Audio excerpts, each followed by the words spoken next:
Mojo Projo donated on Patreon at the Mythic tier for an entire year and sponsors today's video. There's been a proposed rule change recently for hybrid mana symbols within Commander, and I wanted to discuss it with all of you to see if we could come to any kind of consensus in the comments section. So let's go over what it is currently, and then we can cover what the specific rule change is. So currently, a card's colour identity includes all colours of mana symbols that appear anywhere on the card, in its mana cost, rules text, or colour indicator. Therefore, a hybrid mana symbol counts as both of its colours for identity purposes. And the proposed rule change is that both of the colours in a hybrid mana symbol could count for either or towards colours, whereas at the moment it's a black and green hybrid symbol, so it's a black and green card. But with the new rules change, Boros Reckoner, for instance, could be a Boros card, it could be a mono red card, or it could be a mono white card. The term to clarify there is either or, because with something like Reese the Redeemed, for instance, this doesn't automatically become either a mono white or a mono green commander. It will still be a green and white commander. It's just that you could use Reese the Redeemed in a mono green elves deck, for instance, or a green elf deck that doesn't otherwise have white in it. That being said, I don't really like the idea of this rule change personally. It seems to be chipping away at the underpinnings of what makes Commander so special, that being the colour identity. Obviously your Commander has a colour identity and all the colours of the cards in that deck have to match that of your Commanders. It seems really simple to me. But before I go any further, it might be relevant for me to reference my notes again. And I want to try and steelman both arguments so that we can hopefully get a better understanding of either side of the spectrum, and well, hopefully I'm representing both of these sides in fairness. So on the first side of the spectrum, hybrid mana is supposed to be flexible and go in various decks without technically breaking the colour pie. And then on the other side of the spectrum, allowing hybrid mana to cross the borders into different colours of decks breaks the colour identity that Commander as a format is built around. Now, I personally like the fact that the colours are fractured within Commander. For instance, Void Rend is one of the best spot removal pieces in the format, but you hardly ever see it because it's a 3-colour plus deck. It's an Esper card for anyone who doesn't know. To have more cards of different colours that are able to be put into decks that at the moment they shouldn't be allowed into is just one step closer to the homogeneity that Commander as a format is quite good at avoiding so far, I think. And as much as people want to tell us that hybrid mana takes both the colours into account when designing the effect, oftentimes that really just isn't the case and there are just straight up colour pie breaks. A lot of cards should be multicoloured as opposed to hybrid, and there is a difference, and we'll go over some of those here. Vexing Shusher, for instance. All the colours have stuff that can't be countered, but keeping anything of yours from being countered is really a green ability.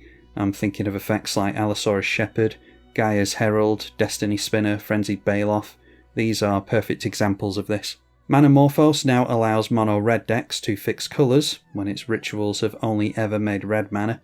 Ashiok Dream Render gives black decks mill, which it does have a little bit of already to be fair, but it also gives blue decks consistent graveyard exile, which it just shouldn't have. Gastlord of the Fuge gives blue hand disruption for some reason. Leyline of the Guild Pact could be mono green, which is just weird.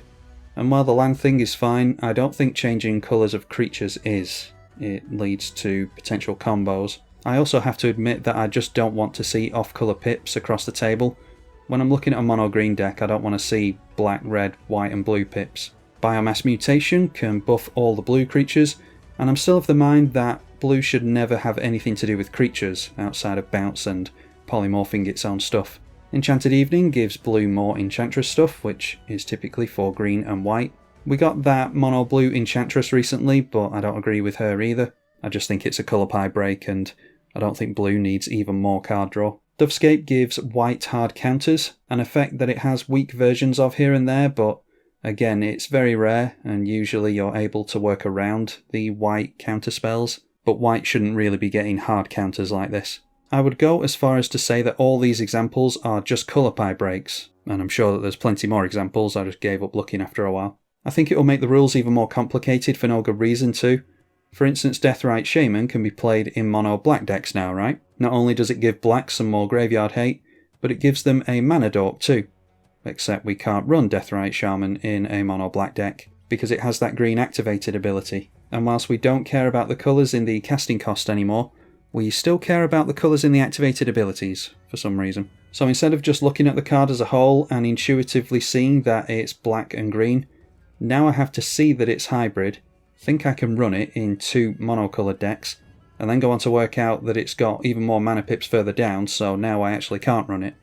The whole thing is just messy and seems to be getting changed on a whim, or for some other nefarious reason that I'll go into a bit later. People say that it's just going to give people more options, and, well, how many of these cards are you actually going to play with? Like, of the hybrid cards that are available, what, there's 100 of them, I don't even know.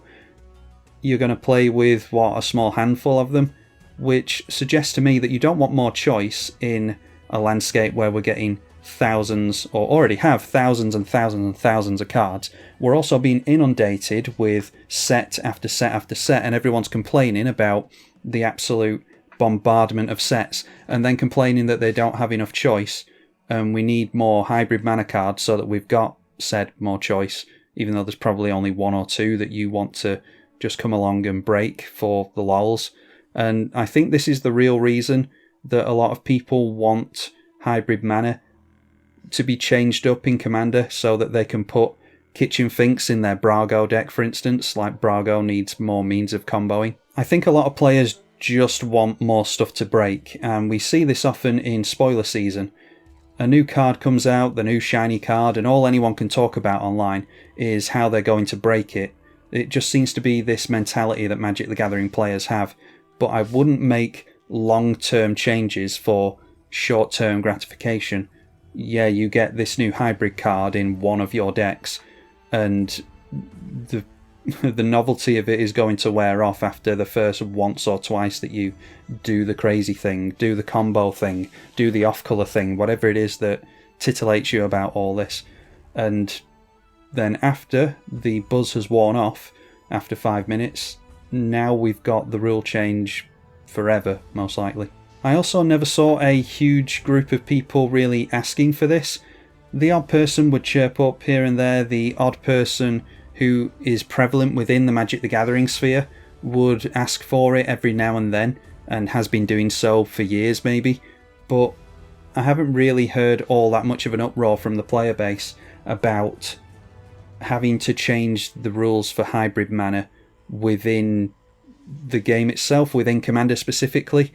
And that suggests to me that there's some other reason for this. Like, if there has been this huge uproar and I just haven't heard about it, then fair enough, but why wait all these years then? Why only propose it now and try to change it at the beginning of next year? Well, now that Wizards of the Coast is in charge of the Rules Committee, because the Rules Committee just threw us all under the bus and didn't consult anyone whatsoever, didn't try to hand the reins over to someone else in the community, they just handed the reins over to Wizards of the Coast arbitrarily one day because they didn't want to do it anymore, as far as I'm concerned. Well, all that means is that now Wizards of the Coast are now in charge of the Rules Committee, changing the rules for the format and all this, and they want to do it at the beginning of next year. You'll never guess what set is coming out at the beginning of next year. It's Lorwyn. And you'll never guess what type of certain mana symbols are in Lorwyn. It's hybrid mana symbols. So I don't believe for a second that this is for the community, for the players. I think this is for Wizards to do the thing that we were worried they were going to do when they were handed the reins of the rules for the format that we love in the first place, and that is to further their own gains. I don't think it's for the people at all. I think it's for the corporation. And we can get into tinfoil hat conspiracy stuff, but corporations corporate, right? They make these decisions for their own bottom line. And I think that's what they're doing here. They're trying to push mana symbols regarding hybrid mana into this certain direction to sell more cards, to put these cards in more decks, make them more easy to play with. And some people are going to be for that, some people are going to be against it. This is what we need to discuss in the comments section, and throughout social media, comment sections and other videos, Discords, things like that. And we need to come to some kind of consensus, but I don't think we should be under any illusion that Wizards is doing this for us. I think they're doing it in order to coincide it with their new shiny set that cares about hybrid mana symbols, that being Lorwyn next year. So sound off in the comments section, let me know what you all think, let us all know what you all think, and we can hopefully come round to each other's way of thinking, or at the very least understand each other's way of thinking, and maybe we'll even come to some kind of consensus. I think it might be fun to follow all of this up in a week or two, once I've compiled all the issues and non-issues and things that people find positive and negative about it and all that. Maybe we could compile all of that into a new video in a couple of weeks' time. So let me know if you want to see that, let me know what you all think either way, and I will see you all in the next one, I hope. I'm tribalkai. Thanks for watching.